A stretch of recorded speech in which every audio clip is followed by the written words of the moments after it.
Yeah, we're going to run it again here. Coming to you live across the worldwide all-dog network from the WooF Driver Recording Studio Center in Los Angeles, California. Your host, WooF Ditty producer, Bucky Harris. All right. It's good to see y'all. I don't know what happened there. We got disconnected when I was trying to show you Buster get in the scene here. But tonight on our show, the WooF Ditty show. Now, for first timers here, we've been on 2 nights so far, Monday and Tuesday. And what we're doing is we're talking about the different breeds, all the different breeds of our pups. Okay, I'm going to bring this in a little bit. Cameraman, please. Thank you. Bring that in a little closer to us so we can see everything. I want to say hello to Mark Dienson. And what's your name, sir? Bucky Harris. Bucky Harris is my name. We're out here on the West Coast. And we're doing these shows for the WooF Driver. Hello, Elizabeth. Good to see you. Glad you tuned in. I'm sorry I'm late getting on and got cut off for a minute there. But we're doing songs called the WooF Ditty Show. And that's like, I've written these tunes. I produce music for the WooF Driver and do jingles and so forth. Hello, Mary. Hello, Elizabeth Ann. It's your first time here. It's good to see you. The previous posts from the other 2 nights, if you go to woofdriver.com, you most likely can find them. First night we talked about the Spaniel breed, and last night we were talking about the Labradors. And tonight someone actually commented in and said hello, I believe on Monday, that they had an Afghan hound. So tonight we're going to work on the Afghan breed. And what I do is I look up things, search the web like anyone else, and find the most interesting things which I feel are pertinent for people to understand about the breeds, in case they have one, or if they just run into one and know the traits, habits, and the disposition of these dogs. Eli, how you doing? I have no clue what you do, and it's my first time, but it seems cool. What we're doing, there's a gentleman, he's the WooF Driver, his Hollywood name, so to speak. And his website is woofdriver.com. WOOFDRIVER. Hello, Mary. First time for me, too. Good to see you. And we've created these shows. Now that Facebook has this live streaming technology tool, he is elected to do a bunch of shows. So he's got the WooF News with my good friend Britt Savage out of Nashville. She goes live. Carol Anderson, she does a paw prints, which is like psychic reading, reads about the dog, I believe. Dean Miller in Nashville is a dog counselor trainer. He has a show that talks about training. You send in questions you may have, whatever the case. What I'm doing is a little bit fun thing with music and a little breed history and so forth, and traits of the different breeds. And we're going to go through a breed about 5 nights a week, 5 different breeds a week, kind of an ongoing basis, indefinite, until we cover them all. Now, the WooF Ditty, what I did about, I've written these short little musical ditties about each breed. So far, I've got about 25 of them completed, recorded. And so what we're doing is we're picking these breeds first, and during the show, after to talk about the history, then we'll take a break and we'll listen to the ditty, and I'm going to sing over the track that I recorded. And just get a gist of what I put together, like cliff notes from a book, all the information. I'm trying to make it clever and fun a little bit musically, just for something different to have on board. If you check out woofdriver.com, you'll see what it's all about. And also, we've produced over the last 7 years or so a whole array of musical material, poetry, rap, songs, videos. It's like a Disneyland of creative music and video material called wooftunes.com. That's WOOFTUNES.com. Go to that site and you just start looking around in there, and you'll see all this stuff. You can hear all these stuff. There's parodies from groups you're probably familiar with: AC/DC, Fleetwood Mac, Elton John, Dire Straits, Johnny Cash, Mariah Carey, you name it, the Allman Brothers.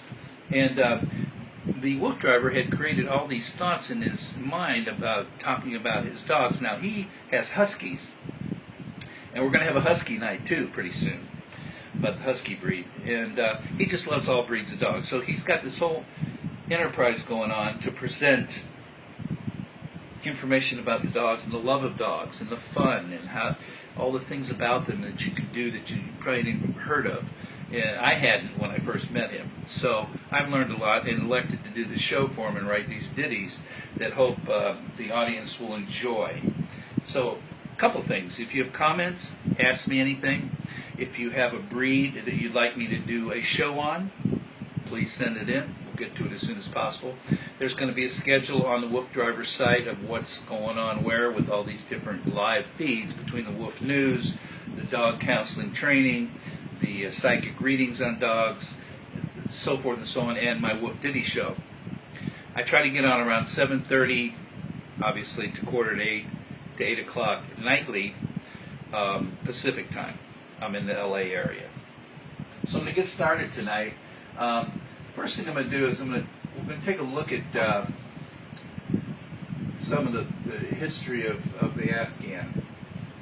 And just a general description says that the Afghan is a hound that is distinguished by its thick, fine, silky coat and its tail with a ring curl at the end. I like ring curls. The breed acquired its unique features in the cold mountains of Afghanistan, and its local name is Tazi Spay.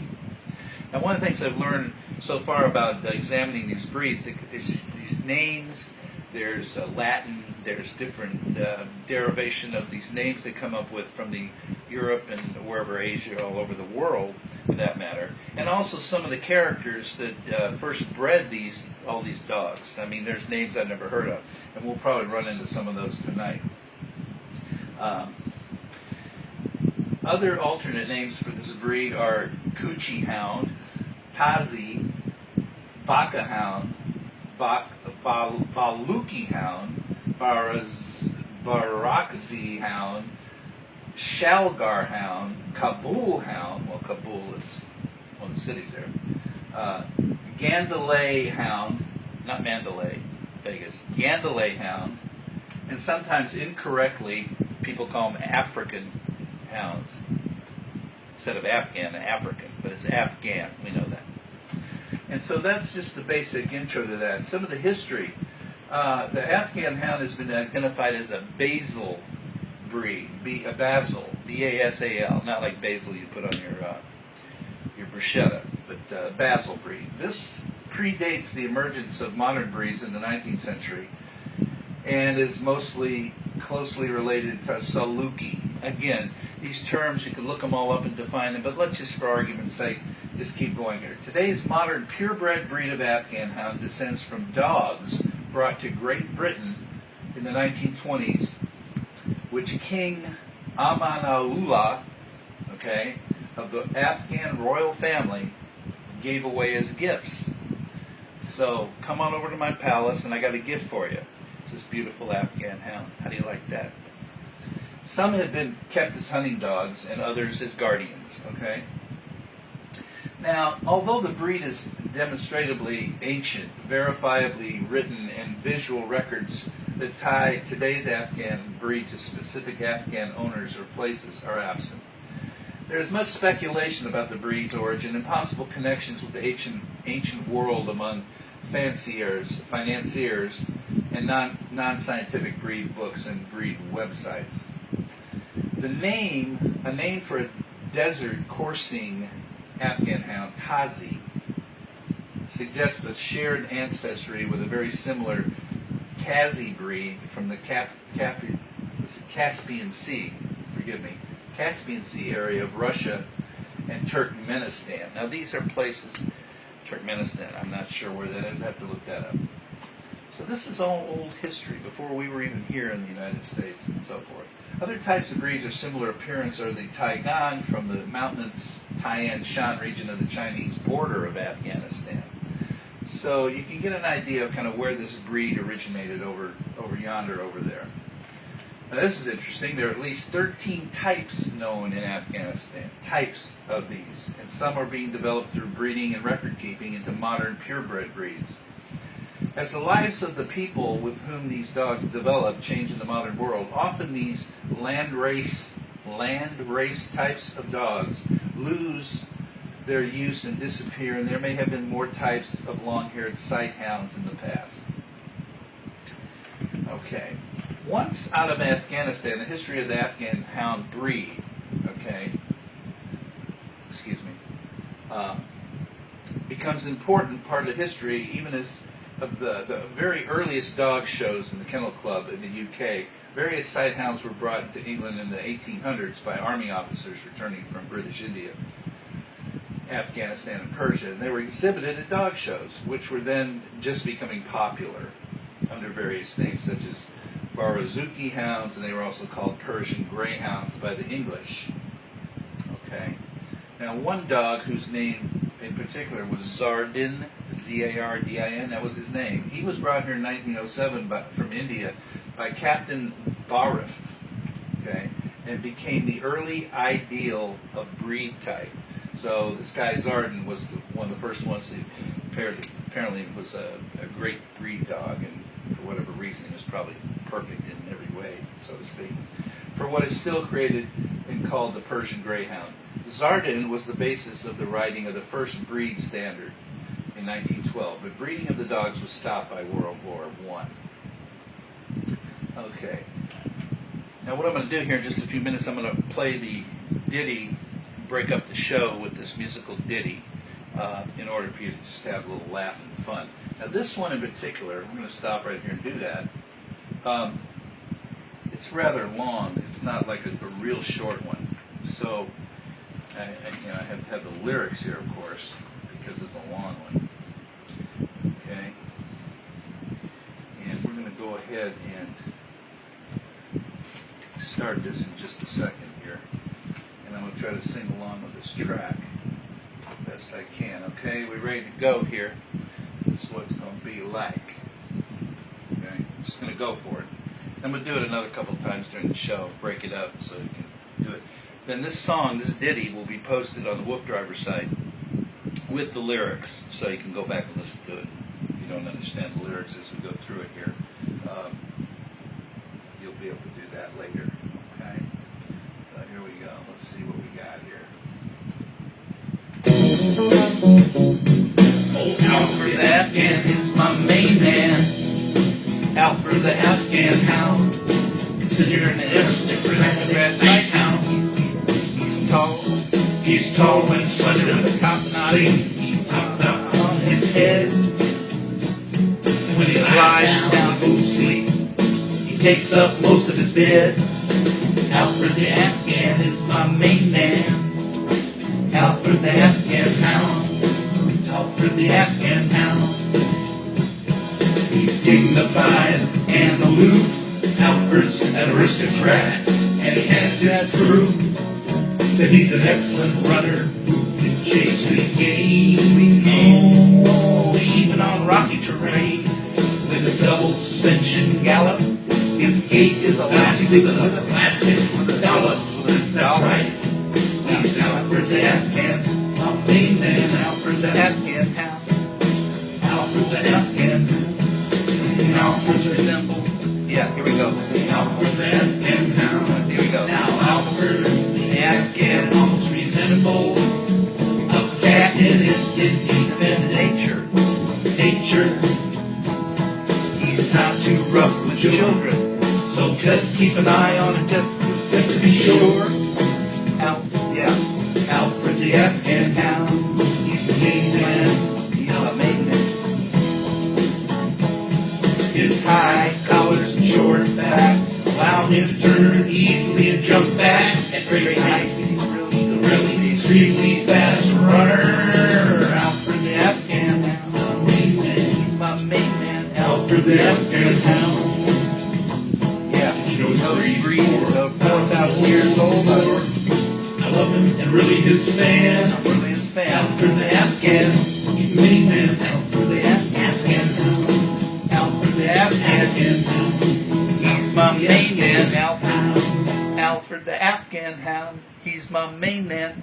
Well, I kind of screwed that up pretty bad because that one's a tough one to do just on the fly. When we recorded that, it took a little bit of work. So I'll straighten that out for you lyric-wise, but that's the idea. You know, basically the lyrics are saying something like this. Oh, Alfred the Afghan is my main man, Alfred the Afghan Hound, considered an aristocrat sight hound. He's tall and slender with a top knot on his head, and when he lies down, he takes up most of his bed. Yeah, Alfred the Afghan, he's my main man, Alfred the Afghan Hound. He's dignified and aloof, selfless and aristocrat, and he has his proof. He's an excellent runner who can chase sweet game even on rocky terrain with his double suspension gallop, and his gait is elastic with a dollop. Now that's Alfred the Afghan Hound. Alfred the Afghan Hound, he's my main man, Alfred the Afghan Hound. He almost resembles a cat in its independent nature. He's not too rough with children, so just keep an eye on him just to be sure. Alfred the Afghan Hound, he's my main man. His high collars and short back allow him to easily jump back. At great heights, he's really extremely fast runner. Alfred the Afghan Hound, he's my main man, Alfred the Afghan Hound. You know his breed is 4,000 years old? I love him, and I'm really his fan, Alfred the Afghan Hound. He's my main man. So, something like that. A lot of lyrics in that one. I hope you're all staying tuned there. Hi, Wolf. Yeah, Marcy McFadden, good to see you. So Eli out there, I hope you're still on, but hope you get an idea what we're trying to do here. This is our first time at this and our third show, so it's going to get a little smoother as we go. But the main thing is just talking about the different breeds of the pups out there. I mean, there's just a lot. And whatever dog you have, or you don't have one, and you maybe want to get one, you know, whatever the breed, just let us know on here, and we'll do the history for you. Just talk about some things that are fun, and you know, people seem to learn something every time they see something or hear something. You know, it's just something small. I mean, you walk around your neighborhood or wherever the case, you know, and all of a sudden you see some guy, you go, "What is that? He looks like a so-and-so." Well, I don't know. He's a rescue. And at which point that brings to mind mentioning once again, like I did last night, for those of you who are not familiar with doing your dog's DNA and getting them DNA tested, to see exactly what breeds you have, say, mixed in your dog, if you don't have a thoroughbred that you don't know and doesn't have papers in it, it's thoroughbred, this or that. Like labs, a lot of people have thoroughbred labs, but then there's mixed. Like Buster, he's half Cane Corso. I didn't even know what that was. I looked it up. That's an English Mastiff boxer, very strong and fast and strong boxer breed, big guy. And half his grandparents are 50% Shepherd. The guy I started the show with, Buster Big Paws, I call it. Boz, B-A-W-S is his nickname. Big Paws, Buster, Boz. He comes to that. And so I said, well, you know, hey, he looks like a Doberman. Oh, is he a Rottweiler? What is he? Looks like a black police dog. You know, because he's half Shepherd and half this Cane Corso. And he's very strong and very fast runner, and chases and brings back whatever, frisbees, his favorite thing. So I said, you know, I got to find out. So I looked up what to do, and I found what's now called the wisdompanel.com. Wisdom, like wisdom if you have any. I don't know how much I may or may not have, but I'm working on it. Wisdom Panel, WISDOMPANEL.com. And it's a subsidiary company that's owned by Mars.com, Mars Candies. You've had a few M&Ms in your days, I'm sure. Well, they own the patent to the DNA testing.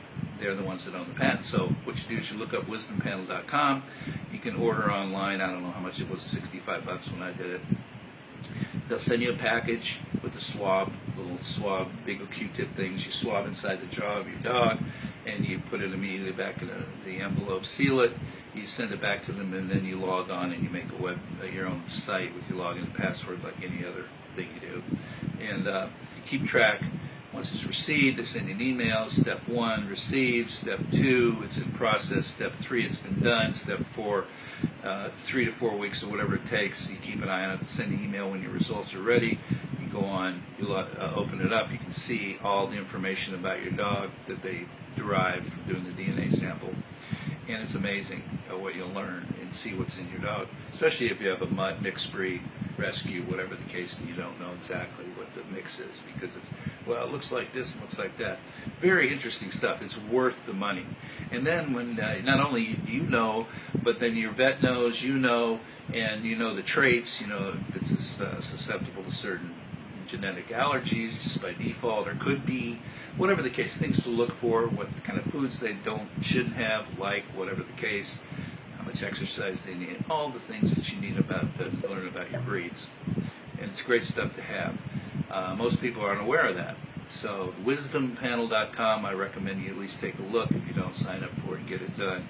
But it sure makes a difference. Then when you're walking your dog, it says, your dog looks like a so-and-so. He says, well, I just did the DNA testing, and guess what? He's a blah, blah, and blah, blah, blah. His grandparents were this, and he's got this and that. He's got a 3% Chihuahua in him.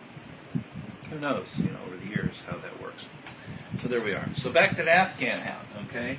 We're gonna do something here that's a little more condensed right now. We're going to talk about three main things about your Afghan Hound.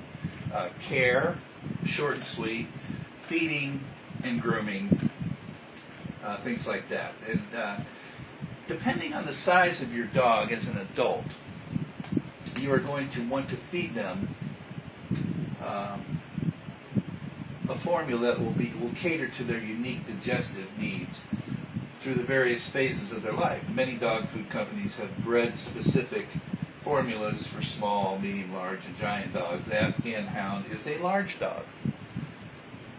What you feed your dog an individual choice, of course, but working with your veterinarian and or breeder will be the best way to determine the frequency of the meals as a puppy and the best adult diet to increase its longevity of life. Of course, we don't want to have them live forever. Hate the thought of losing Buster. So I don't think about it. Just day to day, love them, take care of them. Properly fed Afghan Hounds should have gleaming coats and clean teeth. Clean, fresh water should be available at all times, which is just common sense. Now, I started brushing Buster's teeth when we got him when he was a rescue. It was the last of 12 of a litter. And he was rescued not from a shelter, but from a woman who did house rescues and litters and took them from people and found them homes rather than sending them to shelters. Buster was the last guy, okay? And I started brushing his teeth with the toothbrush and the stuff you get at the pet store, the chicken flavor toothpaste. And I give him showers in the shower. And I did that ever since he was 10 weeks old. And when I say, hey, chow, like today, he got his chow and his teeth brushed. He goes in there. You should brush him almost every day if you can. I know most people wouldn't do that every day, but it only takes 5 minutes. And then I take him twice a year for his non-aesthetic. They don't put him under cleaning. He's got no problem. Opens his mouth, boom, boom, boom. It's great, but perfect teeth, no problem. And you brush him, keeps him clean. Breath is never ever an issue. I'd rather do that. Use that spray. I mean, you're taking stuff off when you brush them. And if you open their mouth carefully, just put their lip up. Gently do it when they're puppies, even. No problem. He's 5 years old now. I've been doing it every week for however long, or every other day, or whatever I decide to do. He eats kibble only and real food. We give him treats of real food, but mostly just the kibble. Believe it or not, my vet, for him, and having done his blood tests and everything, recommends the Kirkland from Costco, Nature's Domain, big bag of salmon sweet potato one. It's the best one. I looked it up. It's made by Diamond. That's definitely good enough. I've used Origin. I've used the ones that are twice as expensive, and I don't think there's any difference here. Okay, this is all great stuff. It's the right balance. He loves it. He eats it. He eats the right amount. He stays exactly around 70 to 75 pounds. His weight's no problem. No issues with his movements, digestive, perfect, no problem. And the least treats, the better. I mean, I make him scrambled eggs. He eats a couple scrambled eggs, piece of steak, filet mignon, whatever. But no chicken. It's not poultry. It depends on your dog. You have to look it up, talk to your vet. And having done a blood test for allergies and skin stuff, it comes back with what is best for your dog. Okay? So that's the case on feeding, which is kind of just an obvious thing to figure out what's best for him. Now talk about the care. Known for being aloof, the Afghan, dignified, and for having a highly individualized personality. Afghan hounds are prized and loved by their owners as companions and members of their family. However, it is important to take into account that their coat requires regular grooming, and their larger size necessitates regular exercise. Okay, we'll talk about exercise in a minute here in general.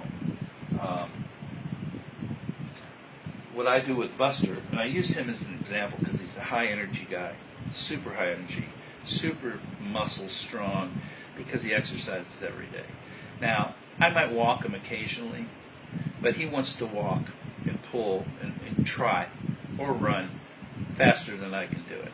So there's this device called a bike springer, which attaches under the seat of your bike and comes off the side of your bike. And it's a spring with a little attachment, and you put a harness on him, and you attach the harness, and he rides the side of the bike. Now, I'm going to bring that into the studio here, maybe tomorrow night, and show you what that looks like and explain how it works. First thing people think is, oh, he's going to run in front of the bike, and you're going to hurt him, and he's going to pull the bike over, and you're going to bang your, No, it's designed in a physical way that's not going to happen.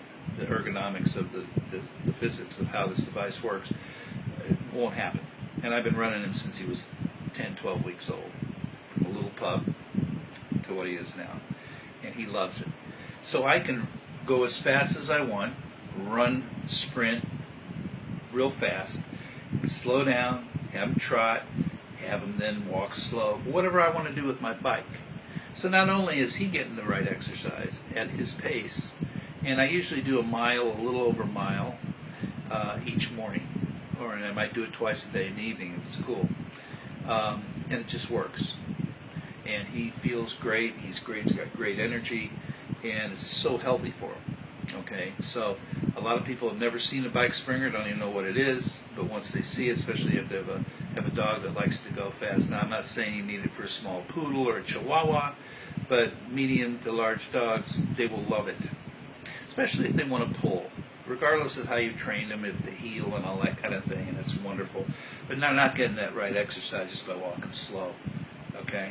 I mean, you can throw a frisbee around the yard and you get more exercise than that, or chase a tennis ball, play with them with their bone and tug of war in the house, and they get more exercise than walking slow on a leash, in my opinion. So the results are great. It's a great device. They're anywhere from $75 to $100 if you get them online. The WooF driver used to provide those through his store, and I'll have to check and see if he still can get those or has them in stock. Same with the harnesses. He's got some great harnesses. Great dog equipment too, little goodies here and there. We'll get into that another time and see what's available once I check in with him on that. Also with the, again, I'm going to mention this, it's called a app. It's called Walk for a Dog app for the iPhone or Android device. It's a free download from the store. You look it up, Walk for a Dog. Walk for a Dog. You download it, and what it does is enable you to put a picture of your dog in, the name, and what it does is you pick a kennel of your choice. I mean, a rescue center, and in your area. So, for example, I use one in Orange County here in California, and every time I use the app, you start it up, start walking, and you can ride, walk, be on a skate. Doesn't matter what you're doing. Just say start walking. What it's doing is starting. It's timing how long you've been out, how fast you're moving, the miles per hour average throughout your exercise, walk, or ride, how far you went. It's also got a GPS, so it shows exactly where you went. And then that, when you stop it, it transfers to the main server, I believe it's in New York, and it keeps a record of this, and it shows you the statistics. Yeah, today I went 4.3 miles per hour average for 1.06 miles, and it took me 10 minutes, whatever it did, we were walking 20 minutes, whatever the case. And it keeps a track of that. And then once every quarter, I believe, they go ahead and send a donation to the shelter of your choice that you put in the app, in your area, or wherever, and sends them money per mile. and it adds up pretty quick. And then the shelter gets a check from Walk for a Dog people, of which the WooF driver initiated part of this and was actually the developer with a buddy of his from Cambridge. So it's unbelievable stuff, and it's free. Not only is it free, but then you can see, gee, I want to go a mile. Well, I went 0.938. Let me go a little further. So you can keep track of how far you go and how fast you went, and all those kind of statistics, which are important, just like those workout wristbands you get for yourself when you go to the gym, if you go and keep track of your whatever, blood pressure, pulse, calories, and all that kind of thing. Great tool. So all these things are available. Interesting stuff. So that's the care, the feeding, and then we got the grooming. A young fuzzy puppy, Afghan puppy, requires minimal grooming, but this will change drastically as time. By the time he's 9 months old, this magnificent coat they have will require frequent baths and thorough grooming. That long flowing coat requires regular attention and brushing to avoid tangles and matting. Keep an eye out for debris and parasites that can be tangled in the hair. Their nails also should be trimmed regularly to avoid overgrowth and cracking. Their ears should be checked regularly to avoid a buildup of wax debris which can result in infection. And teeth should be brushed regularly. See, just like you brush your own teeth. I mean, why would it be any different? You expect your dog to not have a buildup? And guess what? If you sit them down and do it gently, they're cool with it. They're smart. I know my dog is smarter than I am. I just know that. I mean, I can ask him questions, and he's like, okay. I say, hey, chow chow, let's go take a chow chow. He knows what that means. He walks right in, opens the door, he gets in there, sits down, waits for me to get in there. I get the shampoo, I get his toothbrush and his toothpaste. I do it while he's in the shower. After I shampoo him, we do his teeth. It's a routine. No big deal. Okay? So these things are all so important, and your beloved pup is just going to just be licking your face forever because he feels great. So I know most people understand that their dogs are like humans, and they treat them that way. They should. They are our best friends. I'm just loving it. I'm loving doing the show for you. I hope that you're enjoying what we're doing. It's not too boring. Now I'm gonna play that ditty one more time. I'm just gonna play it this time. I'm not gonna try to sing over it because it's just too quick. This is a tough one. I'll admit it, even though I did it.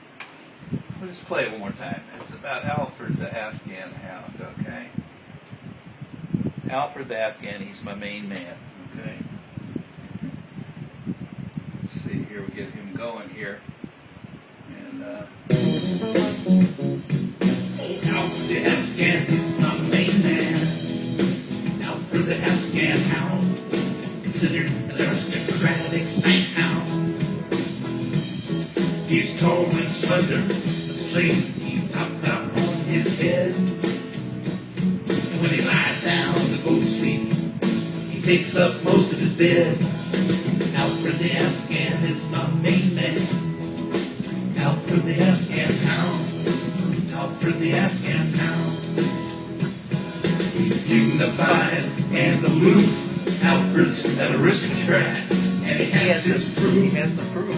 That he's an excellent hunter. Excellent runner. Can chase sweet game. Big sweet game. Even on rocky terrain. With his double suspension gallop. His gait is bouncy with an elastic dollop. That's right. He's Alfred the Afghan. My main man, Alfred the Afghan. Alfred the Afghan. Alfred the Afghan. Alfred the Afghan Hound. Now Alfred the Afghan almost resembles a cat in its independent nature. He's not too rough with children, so just keep an eye on, just to be sure. Alfred the Afghan Hound, he's the main man, Alfred. His high collar's short back allowed him to turn easily and jump back at great heights. He's a really extremely fast runner. Alfred the Afghan is my main man. Alfred the Afghan Hound. Did you know his fan. I'm his fan. Alfred the Afghan, main man. Alfred the Afghan Hound. Alfred the Afghan Hound. Alfred the Afghan Hound. Okay, Alfred the Afghan Hound. He's my main man. And so anybody out there with Afghans, maybe there's a little insight here. If you didn't already know, you may know all this stuff, and I'm sure you're taking care of them like a baby. So we're going to sign off for tonight, and I hope you've enjoyed the show. But this is the kind of thing we're going to be doing. It's a little rough going in because there's so many things to cover. And again, if you would, I'm going to play some of the Wolf Driver material on the show. I'm going to choose some stuff to pull out for you that we've done. Because when you go to woofdriver.com and then wooftunes.com, again, Woof Tunes is where all this material is. Poetry, news reads, rap. We did over 100 original materials, things, parodies. They're all lyrics that the Wolf Driver has written about his dogs and other dogs. Meditation. There's an array of I don't know how many of relaxational kind of instrumental material. When your dogs are sleeping, you can play it for them. And as I recorded each of these things, I mean, I don't know, there's a bunch of 50 of them. Could be more, I can't remember. I had Buster in here when I was recording, and he would just be mellow and lay in there and go to sleep. So it proved that whatever I was putting on there, strings and, like soundscapes that you have on the internet there, that kind of stuff. It's some good stuff on there. It even put you to sleep, put me to sleep while I was doing it. It's crazy. But anyway, whatever the case, I hope we tune in again. Bucky Harris out here in LA. And again, look for all these feeds on the woofdriver.com. They'll be posted. You can rewatch them, stop them, pause them, and this thing. But we're live, and we're going to say goodnight right now. It's about almost 8:25 Pacific time. So it's about 11:30 East Coast, and somewhere in the middle, Central. It's in the middle there. So we hope to see you tomorrow night. I'm going to try to get on tomorrow night on time around 7:30. And tomorrow night, I'm not sure what breed we're going to look at. Oh, I think we're going to do a dachshund tomorrow night. Yeah, I got a little funny ditty on the dachshund. Okay, and that'll be fun to do. But we've got them all coming up. All of them coming up. So just stay tuned and share this with your friends, if you would. Tell them what we're doing. I mean, the younger kids, that are preteens or younger or whatever, who are sitting there on their Xboxes and watching iCarly and all these other things they do over and over. Get off your iPad and watch the Wolf Driver shows. Jeannie Mahoney, my Afghan. I love it. So you have one. I hope you've been watching, and it's going to be reposted if you haven't. And again, any comments are always great. I love to interact with anybody who's on the air with us. So for now, theme it out. Live across the worldwide all-dog network from the Wolf Driver Recording Studio Center in Los Angeles, California. Your host, Wolf Ditty producer, Bucky Harris. Okay, thanks again for tuning in tonight. And this is going to be going on, 5 nights a week at least. So y'all check it out. See you soon. And by the way, if I'm ever late getting on, it's only because of a connection problem or whatever the case. So hang tight between 7:30 and 8 Pacific Standard Time. Take care.